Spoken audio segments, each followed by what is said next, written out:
Moses summoned all the Israelites and said to them, "Your eyes have seen all that the Lord did in Egypt to Pharaoh, to all his officials, and to all his land. With your own eyes you saw those great trials, those miraculous signs and great wonders. But to this day, the Lord has not given you a mind that understands, or eyes that see, or ears that hear. During the 40 years that I led you through the desert, your clothes did not wear out, nor did the sandals on your feet. You ate no bread and drank no wine or other fermented drink. I did this so that you might know that I am the Lord your God. When you reached this place, Sihon, king of Heshbon, and Og, king of Bashan, came out to fight against us, but we defeated them. We took their land and gave it as an inheritance to the Reubenites, the Gadites, and the half-tribe of Manasseh. Carefully follow the terms of this covenant, so that you may prosper in everything you do. All of you are standing today in the presence of the Lord, your God, your leaders and chief men, your elders and officials, and all the other men of Israel, together with your children and your wives, and the aliens living in your camps who chop your wood and carry your water. You are standing here in order to enter into a covenant with the Lord, your God, a covenant the Lord is making with you this day and sealing with an oath, to confirm you this day as his people, that he may be your God, as he promised you, and as he swore to your fathers, Abraham, Isaac, and Jacob. I am making this covenant with its oath, not only with you who are standing here with us today in the presence of the Lord our God, but also with those who are not here today. You yourselves know how we lived in Egypt and how we passed through the countries on the way here. You saw among them their detestable images and idols of wood and stone, of silver and gold. Make sure there is no man or woman, clan or tribe among you today whose heart turns away from the Lord our God to go and worship the gods of those nations. Make sure there is no root among you that produces such bitter poison. When such a person hears the words of this oath, he invokes a blessing on himself and therefore thinks, I will be safe, even though I persist in going my own way. This will bring disaster on the watered land as well as the dry. The Lord will never be willing to forgive him. His wrath and zeal will burn against that man. All the curses written in this book will fall upon him, and the Lord will blot out his name from under heaven. The Lord will single him out from all the tribes of Israel for disaster, according to all the curses of the covenant written in this book of the law. Your children who follow you in later generations and foreigners who come from distant lands will see the calamities that have fallen on the land and the diseases with which the Lord has afflicted it. The whole land will be a burning waste of salt and sulfur. Nothing planted, nothing sprouting, no vegetation growing on it. It will be like the destruction of Sodom and Gomorrah, Admah and Zeboim, which the Lord overthrew in fierce anger. All the nations will ask, why has the Lord done this to this land? Why this fierce, burning anger? And the answer will be, it is because this people abandoned the covenant of the Lord, the God of their fathers, the covenant he made with them when he brought them out of Egypt. They went off and worshipped other gods and bowed down to them, gods they did not know, gods he had not given them. Therefore the Lord's anger burned against this land, so that he brought on it all the curses written in this book.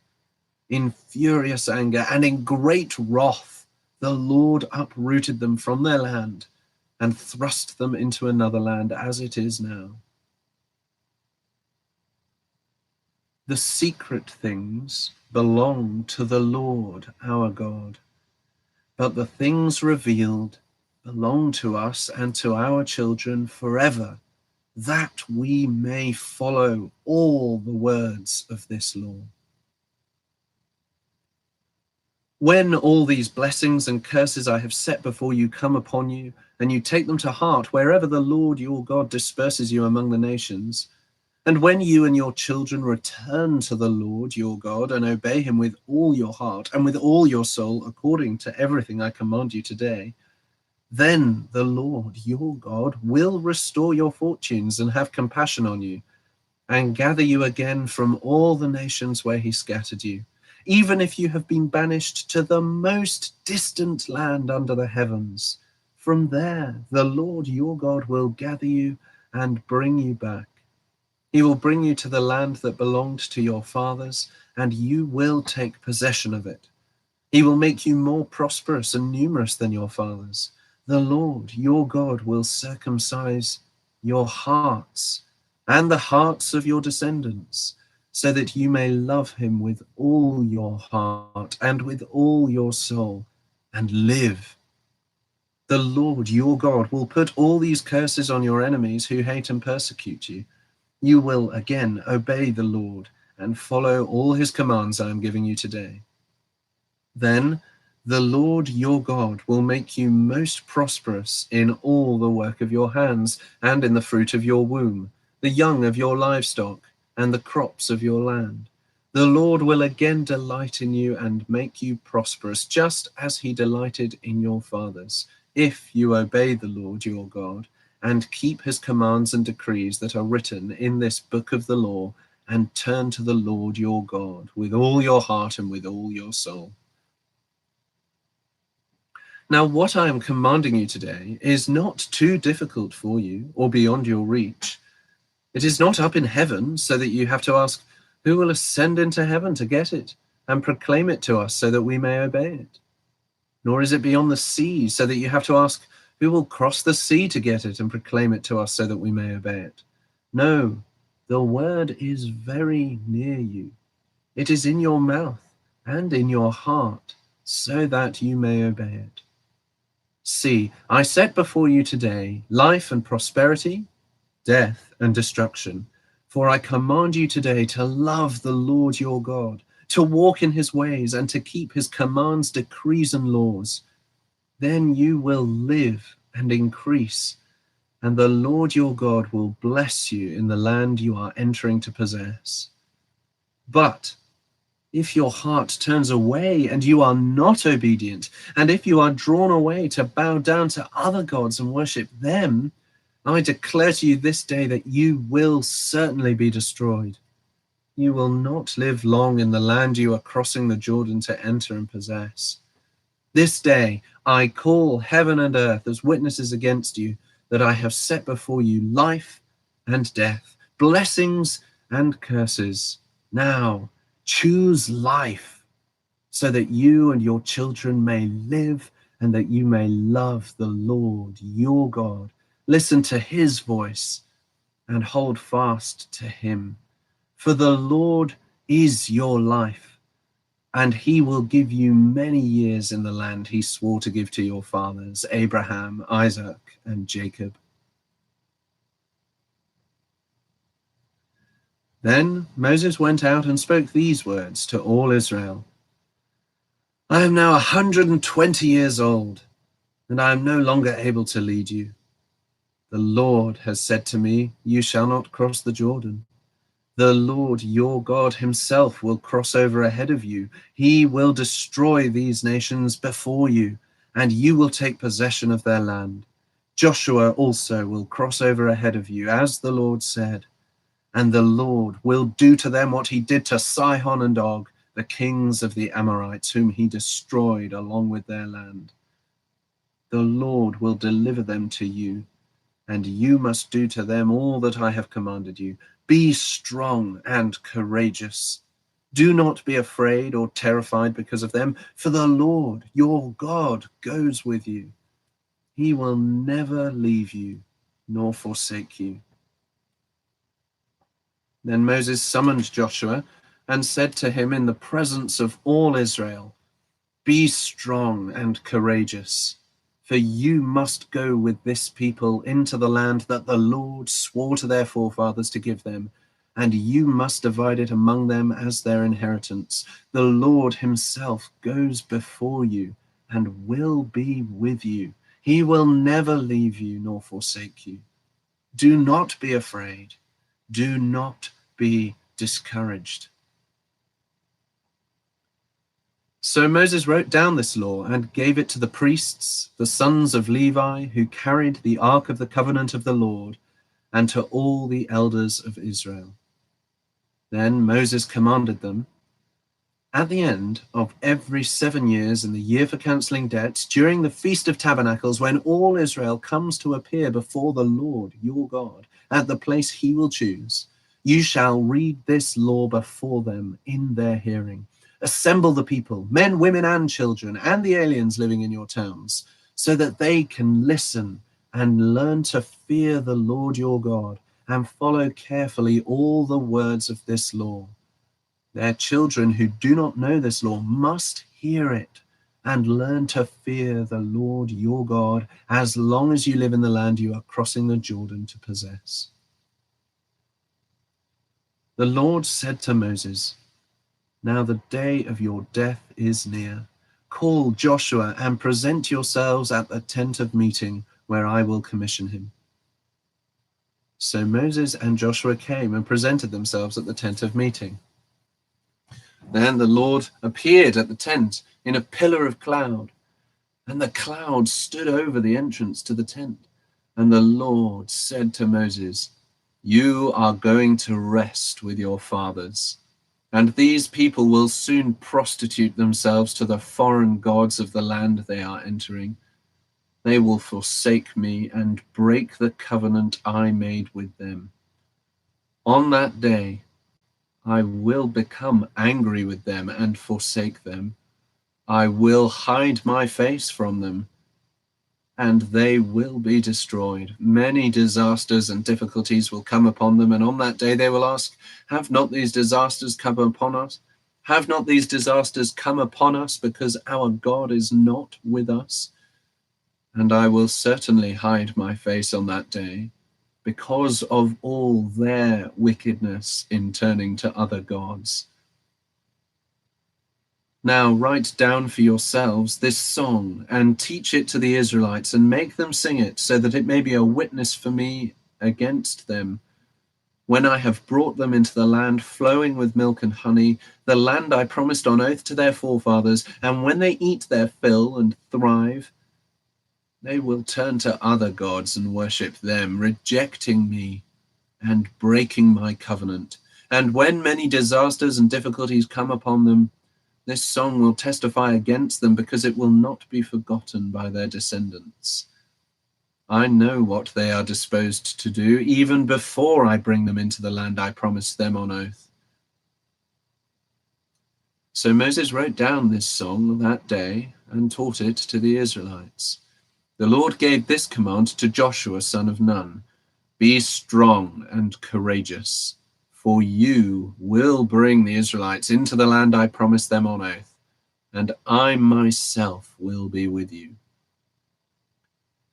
After Moses finished writing in a book the words of this law from beginning to end, he gave this command to the Levites who carried the ark of the covenant of the Lord: "Take this book of the law and place it beside the ark of the covenant of the Lord your God.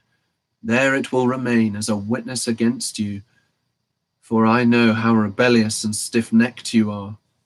If you have been rebellious against the Lord while I am still alive and with you, how much more will you rebel after I die? Assemble before me all the elders of your tribes and all your officials so that I can speak these words in their hearing and call heaven and earth to testify against them. For I know that after my death you are sure to become utterly corrupt and to turn from the way I have commanded you. In days to come, disaster will fall upon you because you will do evil in the sight of the Lord and provoke him to anger by what your hands have made." And Moses recited the words of this song from beginning to end in the hearing of the whole assembly of Israel. "Listen, O heavens, and I will speak. Hear, O earth, the words of my mouth. Let my teaching fall like rain, and my words descend like dew, like showers on new grass, like abundant rain on tender plants. I will proclaim the name of the Lord. Oh, praise the greatness of our God. He is the rock. His ways are perfect, and all his ways are just. A faithful God who does no wrong. Upright and just is he. They have acted corruptly towards him. To their shame, they are no longer his children, but a warped and crooked generation. Is this the way you repay the Lord, O foolish and unwise people? Is he not your Father, your Creator, who made you and formed you? Remember the days of old. Consider the generations long past. Ask your father, and he will tell you, your elders, and they will explain to you. When the Most High gave the nations their inheritance, when he divided all mankind, he set up boundaries for the peoples according to the number of the sons of Israel. For the Lord's portion is his people, Jacob his allotted inheritance. In a desert land he found him, in a barren and howling waste. He shielded him and cared for him. He guarded him as the apple of his eye. Like an eagle that stirs up its nest and hovers over its young, that spreads its wings to catch them and carries them on its pinions. The Lord alone led him. No foreign god was with him. He made him ride on the heights of the land and fed him with the fruit of the fields. He nourished him with honey from the rock and with oil from the flinty crag, with curds and milk from herd and flock, and with fattened lambs and goats, with choice rams of Bashan and the finest grains of wheat. You drank the foaming blood of the grape. Jeshurun grew fat and kicked. Filled with food, he became heavy and sleek. He abandoned the God who made him and rejected the rock, his savior. They made him jealous with their foreign gods and angered him with their detestable idols. They sacrificed to demons which are not God, gods they had not known, gods that recently appeared, gods your fathers did not fear. You deserted the rock who fathered you. You forgot the God who gave you birth. The Lord saw this and rejected them because he was angered by his sons and daughters. I will hide my face from them, he said, and see what their end will be. For they are a perverse generation, children who are unfaithful. They made me jealous by what is no God and angered me with their worthless idols. I will make them envious by those who are not a people. I will make them angry by a nation that has no understanding, for a fire has been kindled by my wrath, one that burns to the realm of death below. It will devour the earth and its harvests, and set on fire the foundations of the mountains. I will heap calamities upon them, and expend my arrows against them. I will send wasting famine against them, consuming pestilence and deadly plague. I will send against them the fangs of wild beasts, the venom of vipers that glide in the dust. In the street, the sword will make them childless. In their homes, terror will reign. Young men and young women will perish, infants and grey-haired men. I said I would scatter them and blot out their memory from mankind. But I dreaded the taunt of the enemy, lest the adversary misunderstand and say, our hand has triumphed, the Lord has not done all this. They are a nation without sense. There is no discernment in them. If only they were wise and would understand this and discern what their end will be. How could one man chase 1,000, or two put 10,000 to flight, unless their rock had sold them, unless the Lord had given them up?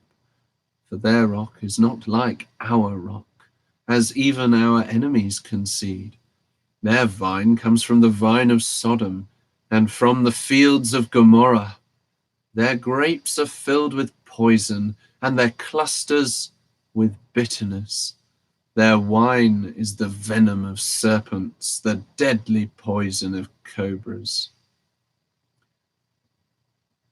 Have I not kept this in reserve and sealed it in my vaults? It is mine to avenge. I will repay. In due time their foot will slip.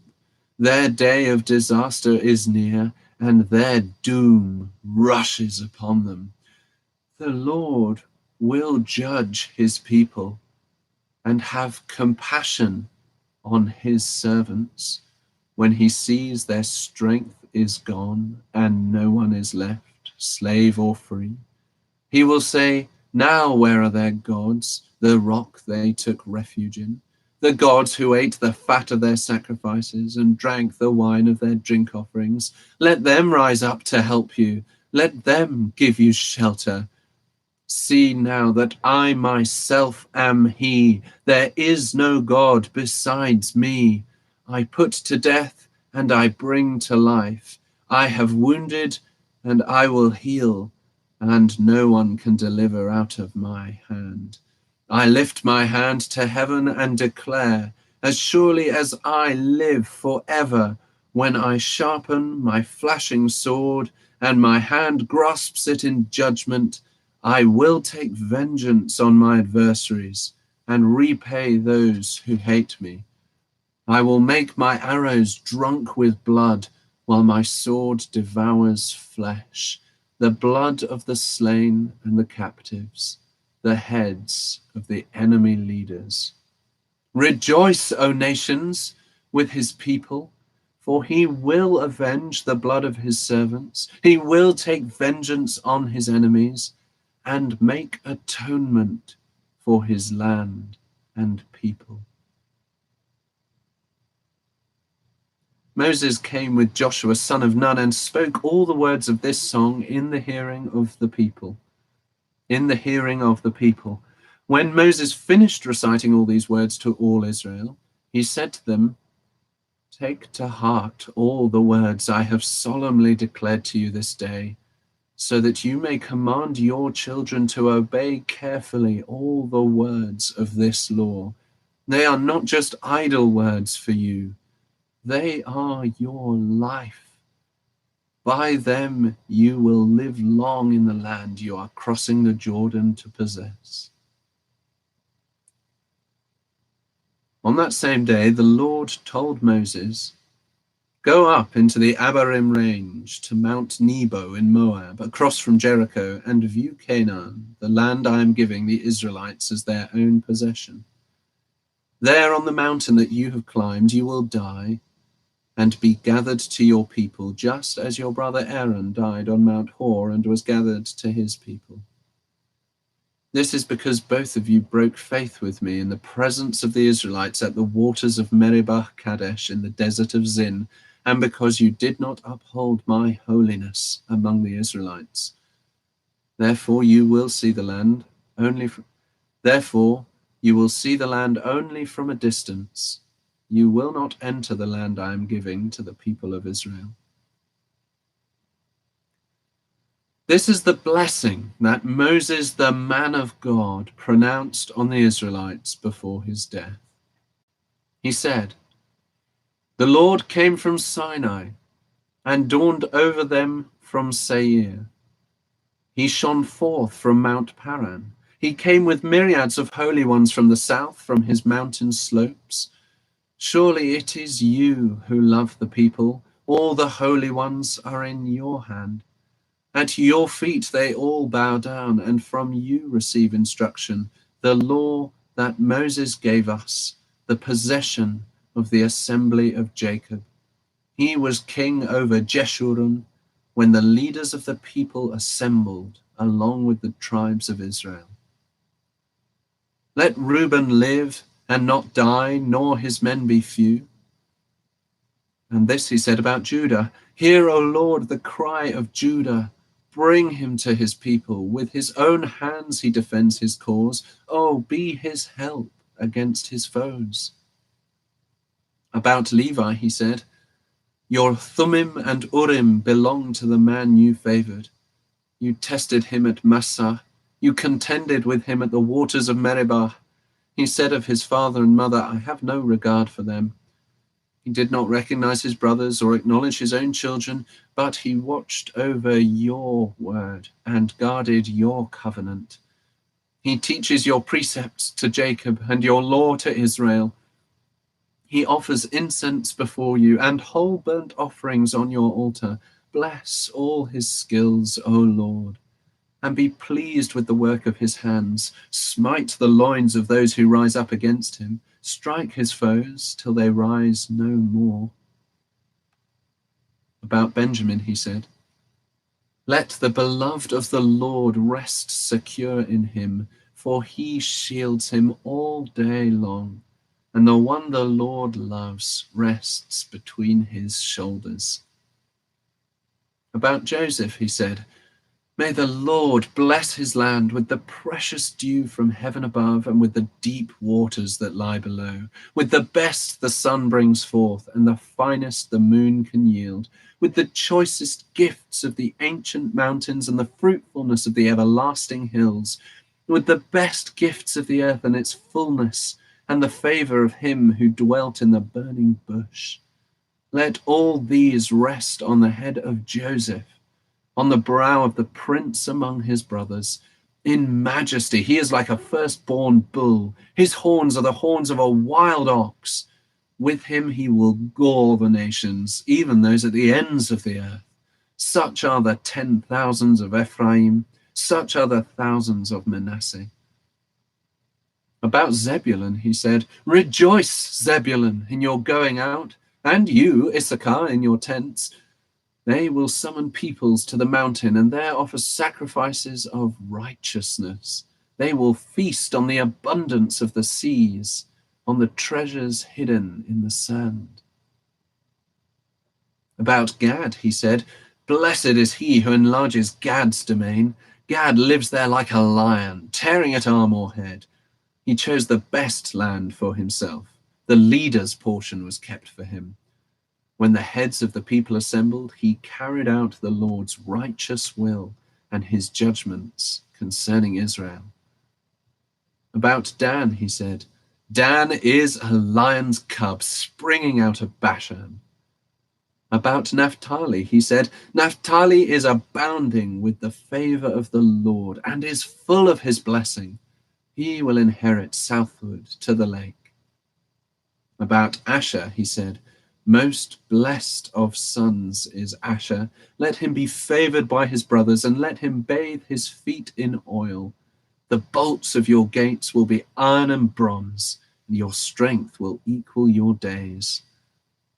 There is no one like the God of Jeshurun, who rides on the heavens to help you, and on the clouds in his majesty. The eternal God is your refuge, and underneath are the everlasting arms. He will drive out your enemy before you, saying, Destroy him. So Israel will live in safety alone. Jacob's spring is secure in a land of grain and new wine where the heavens drop dew. Blessed are you, O Israel, who is like you, a people saved by the Lord. He is your shield and helper, and your glorious sword. Your enemies will cower before you, and you will trample down their high places. Then Moses climbed Mount Nebo from the plains of Moab to the top of Pisgah, across from Jericho. There the Lord showed him the whole land from Gilead to Dan, all of Naphtali, the territory of Ephraim and Manasseh, all the land of Judah as far as the western sea, the Negev, and the whole region from the valley of Jericho, the city of palms, as far as Zoar.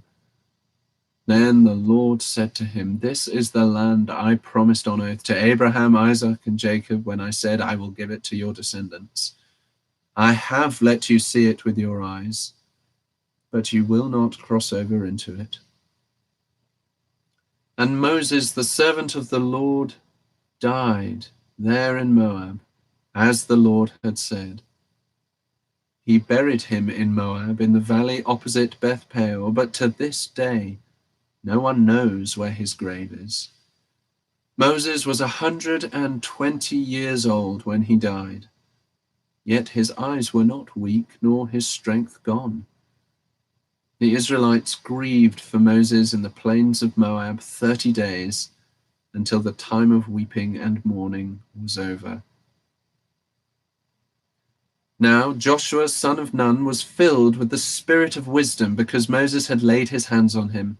So the Israelites listened to him and did what the Lord had commanded Moses. Since then, no prophet has risen in Israel like Moses, whom the Lord knew face to face, who did all those miraculous signs and wonders the Lord sent him to do in Egypt, to Pharaoh and to all his officials and to his whole land. For no one has ever shown the mighty power or performed the awesome deeds that Moses did in the sight of all Israel.